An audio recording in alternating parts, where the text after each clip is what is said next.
Hey, what's going on, guys? Welcome back to the Mike Force Podcast. It's Friday. Thought I'd do a special edition of the podcast talking about my Mike Glover channel Reacts episode because Reacts are back. If you didn't know it, Reacts are back. Make sure you subscribe if you're subscribed to the Mike Force to the Mike Glover channel. It would help me out. So I did a Reacts, the most recent one, on a lieutenant colonel who apparently witnessed war crimes. Now, I'm a skeptic. I'm just trying to get a reaction to what he's saying technically. I have no skin in the game. I'm not a contractor. I've never been to Israel. I'm not Jewish. Really, my opinions are just loose based on minimal experience when it comes to the Israeli-Gaza conflict. What I do know is innocent people being killed is bad. And it's pretty profound when you have a 25-year lieutenant colonel that was on the ground saying things like Israel committed war crimes. That's pretty profound. Also, Hamas is the root cause of all this. They could give up the hostages right now. They could surrender, and they can negotiate. They refuse to do all three of those. So the problem child in this and the root cause of all this is Hamas, no doubt. So with that being said, he made some substantial claims. As soon as I dropped that video, which I try to be unbiased, I don't want to have an opinion on specifics of geopolitical issues when it comes to this. I'll give you my opinion, but I want to give you more of my context in my own experience, humanitarian aid, different types of operations with civil affairs, neo-evacuations, evacuating civilians from countries. I've done all those. But for him to adamantly repeat that there were war crimes that he witnessed by the Israeli reservist he saw, I don't think he mentioned contractors. Somebody mentioned like, hey, the contractors didn't do that. And I don't think I even saw him saying that. He might have. But what I focused in on, adamantly describing the Israeli reservist shooting and killing innocent civilians. What's fascinating is he said it. There's not very specific evidence that he's provided of it besides his own word. The issue is he somebody who's telling the truth? Is he somebody who's taken the moral high ground, who has a reputation that you could listen to him and be well respected? It is bold to come out and say something like that, especially given all the controversy surrounding the issue. And as expected, I expected this. I've been doing this for a while. A lot of people reached out to me with their opinions and very specific opinions on this particular guy, Lieutenant Colonel Aguilar. What I'm going to do is read through a couple of the responses just to give you some understanding and context perspective from the other side of the coin. One of the guys says, based on my time working for TC, what he's saying checks out with me. I could go on a long rant. Not all, but some of them were glory-seeking idiots. They lack experience, and they did about 4 years in the mill. And now they think they're guys from 13 hours in Benghazi.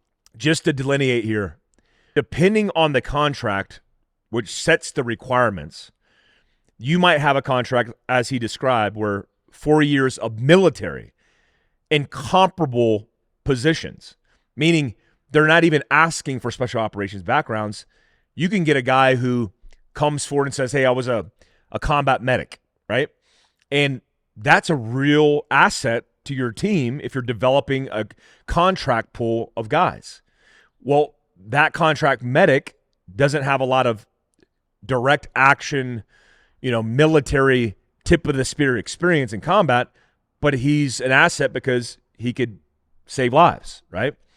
Well, you could get a 4-year 88 Mike, a truck driver who's never been in combat, never been in a gunfight, but because he meets the requirement, the minimum requirement, that's what you get. And it's rolling the dice. Now, hopefully you figure that out in interviews, psyche vals, etc. But again, some of these contracts are spun up so fast, you don't get the best guys.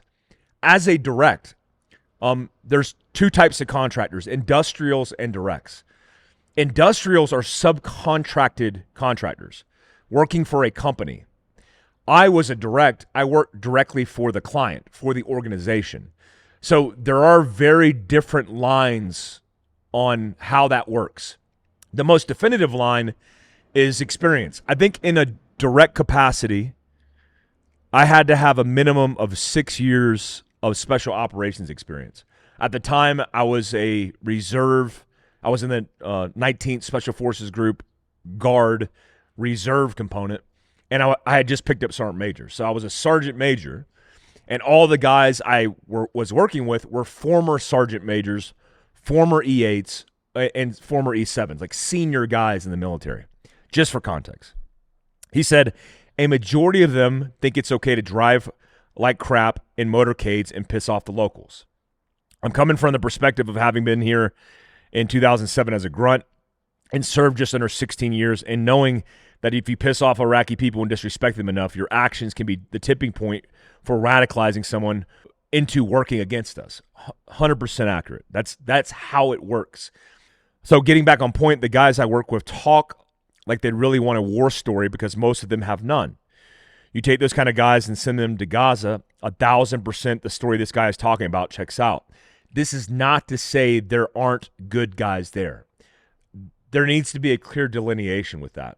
Now, again, I didn't hear him talk specifically about guys in the contract organization being bad. I think specifically he mentioned war crimes and talked about the Israelis, but he might have. I'm sure he did have some beef with that company. He said he wanted to dissolve that company if it was up to him. Here's the problem with that. One, there is no big plan to get this done, and the only people who seem to be getting this done are the American contractors, the few hundred American contractors working for this organization. So at the same time he's saying that there's bad, who's doing the good? Nobody's doing the good. So it has to be done, and if these Americans and this American contracted company isn't doing it, then nobody gets the food. That's my perspective, my limited perspective on what's going on. I had this conversation with a buddy here who isn't one of these guys, but knows and communicates regularly with the guys there, and he's pretty defensive for them. He thinks this officer is full of crap because of his reputation. What I say, and what my buddy agrees with me on, is some of the contractors over there are mostly potentially shooting indiscriminately. I don't believe they are shooting people, but I'm sure they're popping shots overhead of the people like cattle. I'm sure they are throwing stingers and less lethal, laughing when they hit somebody. I saw crap like this on my first deployment to Iraq, so it really seems likely to me.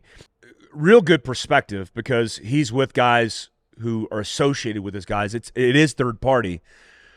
Here's one of my problems with his buddy who's saying this guy doesn't know what he wants. It's typically second, third, fourth hand.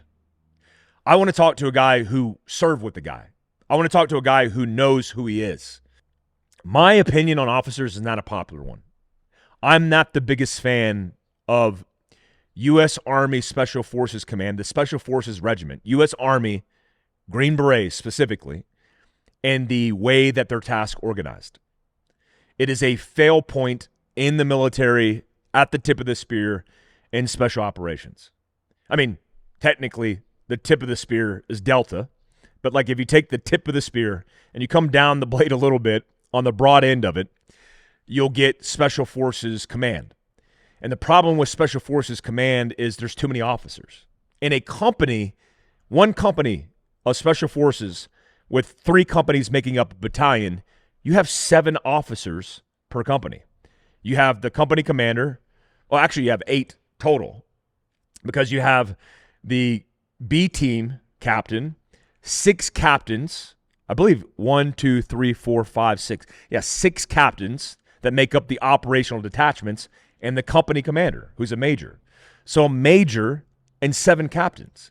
That's insane. All of them have to get their officer evaluation report. All of them are looking to become company commanders, then battalion commanders. And as we get to the tipping point of this, it gets cutthroat. There's too many officers. As opposed to organizations like Delta, which is being ran by senior enlisted institutional knowledge and experience. That's the organization that has their priorities right. Not to say a lieutenant colonel who's a battalion commander can't be squared away, but in my personal experience, I've only met a handful of officers that were worth anything. I had an experience in my PCS award. Oh, I'm sorry, my ETS award, Get Out of the Army award. After I was recruited by Ground Branch, when I went to get out of the military, I was put in by my captain on my team for an MSM, a Meritorious Service Medal. It's a standard award for a senior official PCSing or ETSing. And the bullet points are profound because they're career-based. And my award was downgraded to an Army Commendation. I've gotten an Army Commendation medal for getting good PT scores on my physical fitness assessment. And my Get Out of Army award was downgraded. You know why? Because my company commander was mad at me because I was calling out his BS. That's why. Because he was incompetent. And he decided, I'm going to get back at Glover. I put in an 18 Delta, a junior 18 Delta on my team as he was getting out of the military in for an MSM, and he got an MSM as a staff sergeant.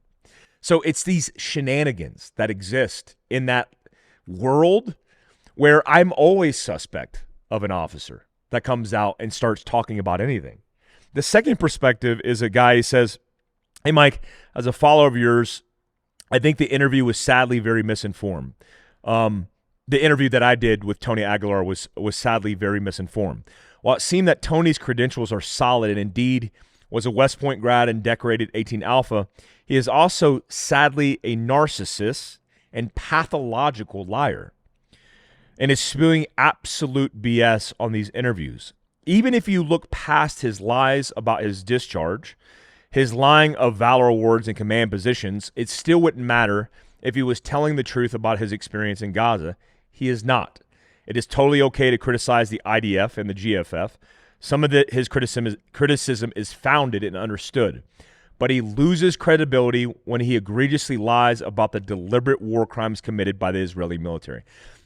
I will say the fact that he says that so adamantly without physical evidence is a problem. It's problematic.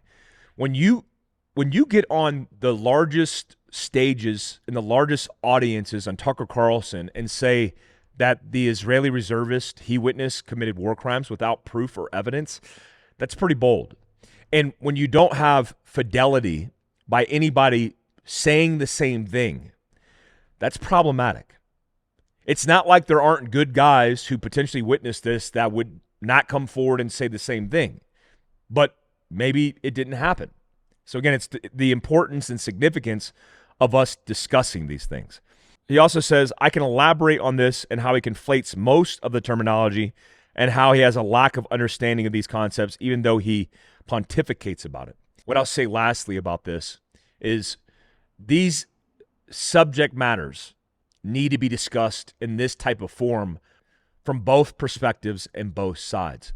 I'm appreciative of the guys who reached out to me, even guys who said the interview that you did was sadly very misinformed. You know, I like to give my opinion on things that I know something about, but this campaign and this conflict, I don't have any time on the ground or an understanding of the complexities. And a lot of these guys who are giving their opinions, like this guy right here, has been on the ground, and he's been there, done that, and that's important. Guys, I appreciate you. I hope you have a good weekend. Till next time, peace out.